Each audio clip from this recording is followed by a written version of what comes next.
CFAX Victoria, a division of Bell Media. This is Victoria's News Authority, CFAX 1070. Now, the Ian Jessop Show.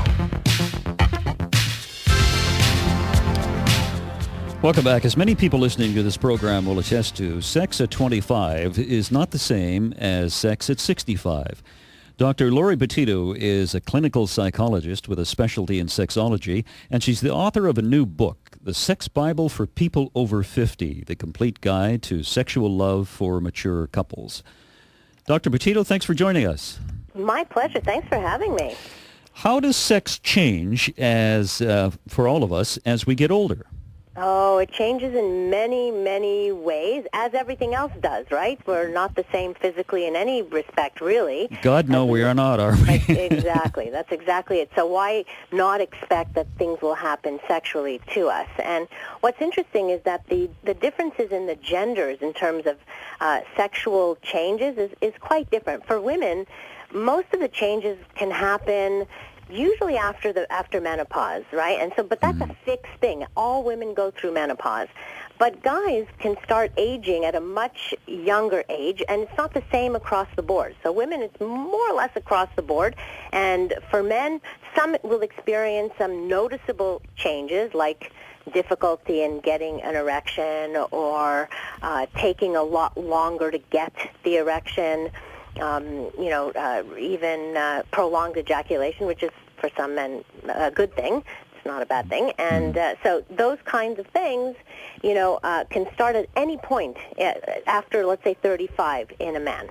But again, it's not for every man. But you see the change is more pronounced, of course, as the male ages. So you'll see things like erectile, dysfunction, and you have to kind of find out what that's about.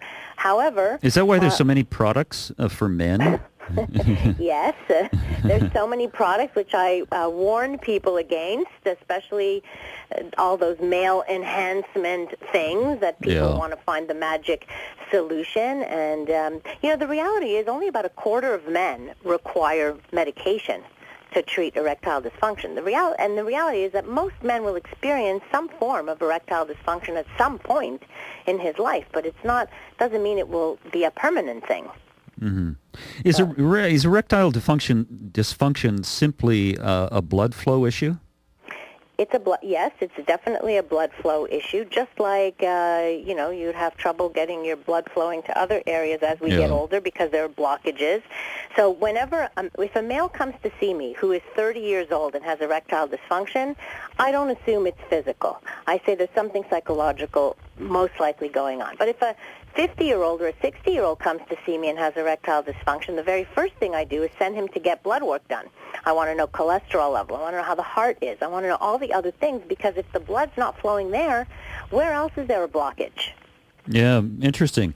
Now, Dr. Betito, tell me what happens to women, because I'm a man, I want to know, what happens to women when they go through menopause and its impact on sex? Okay, there's a lot of things can happen, and again, not always the same for everybody, but what happens to women is they lose estrogen, and estrogen is necessary to keep the vagina young. The estrogen keeps it elastic. So what happens to women's vaginas as they age is that the lining becomes very thin. Sometimes it could be paper thin, and it is prone to having little cuts, for example. The vagina is also shortened, so it kind of shrinks a bit.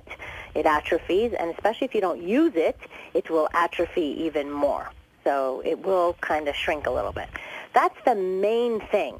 So the main thing with women, it's use it or lose it.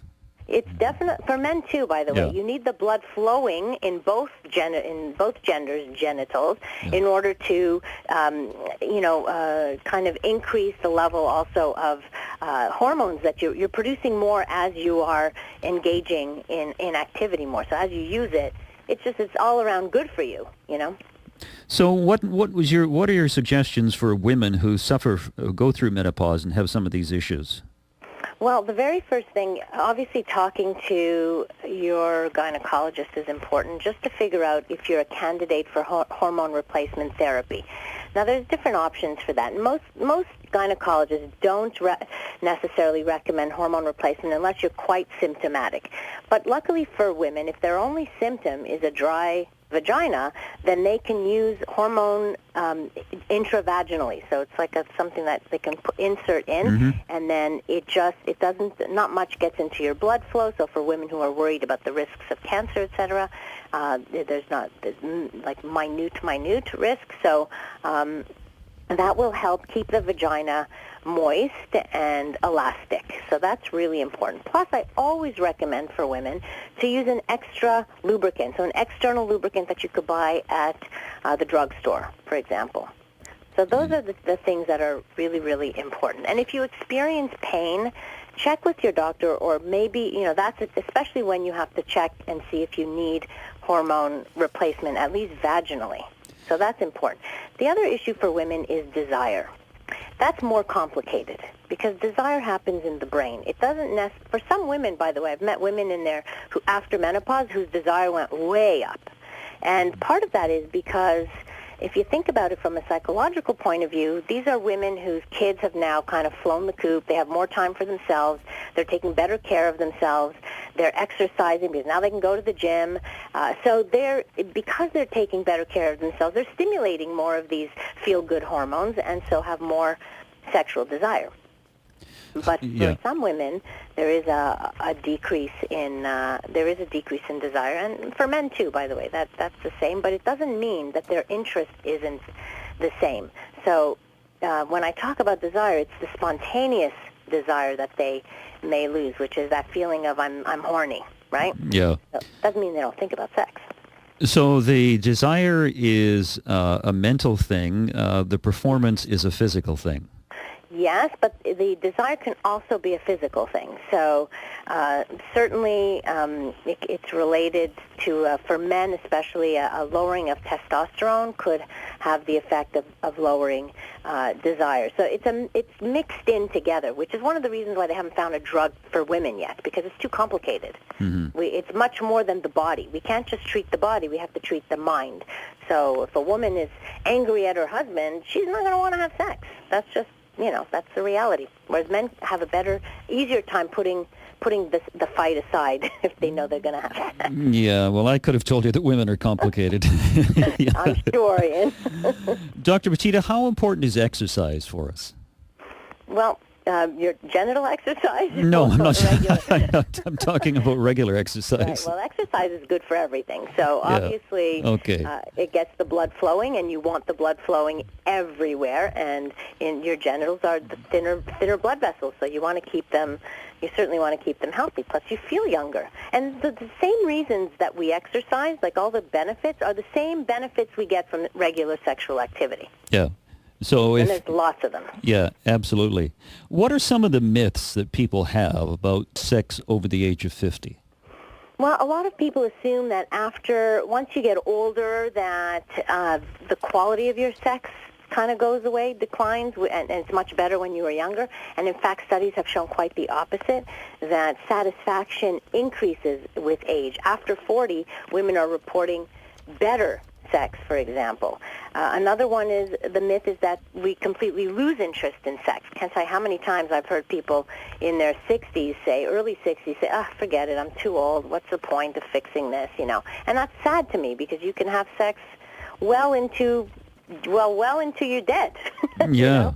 And truly, I have seen men, just had an 85-year-old client who was telling me he has a new girlfriend and he didn't even need medication.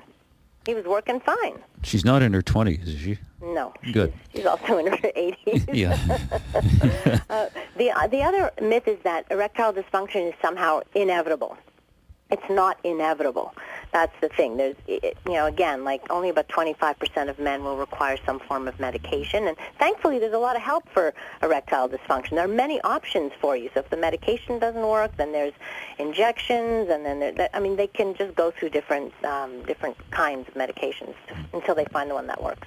Dr. Betito, hang on. We have to take a commercial break. We're talking to Dr. Laurie Betito. She's a clinical psychologist with a specialty in sexology, and she's the author of a new book.